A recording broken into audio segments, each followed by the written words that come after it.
Shabbat Shalom, Barak Yahuwah, Tuda Yahuwah. This is the day that Yahuwah has made. We shall rejoice and be glad in it. So let me jump right into this. Last night, before I laid down to go to sleep, I opened my Bible randomly, and it opened to Ezra. So I read like that last chapter. I wanted to close it, and I opened it back, and it opened right back up to Nehemiah, the same place I left off. So I skimmed through it, but I was like, oh, I don't think this is for me today. So I closed it.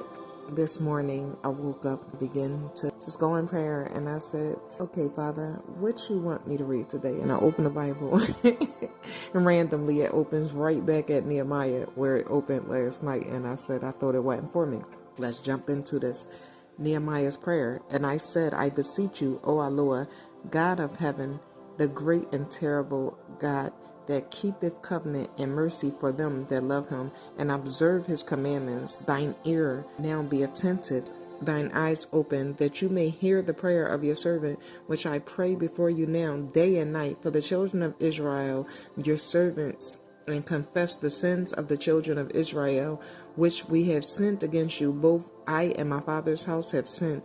We have dealt very corruptly against thee, and have not kept the commandments, nor the statutes, nor the judgments which you command your servant Moses. Remember, I beseech you, the word that you command your servant Moses, saying, if you transgress, I will scatter you abroad among the nations. But if you turn unto me and keep my commandments and do them, though they were of you cast out into the uttermost part of the heaven, yet I will gather them from thence, and I will bring them into the place that I have chosen to set my name there. Now these are the servants and thy people, whom you have redeemed by your great power and by the strong hand. O Allah, I beseech you, let now thine ear be attentive to the prayer of thy servant, and the prayer of thy servants who desire to fear your name and prosper. I pray you, your servant, this day, and grant him mercy in the sight of man, for I was the king's cupbearer. Unpack. What's happening here?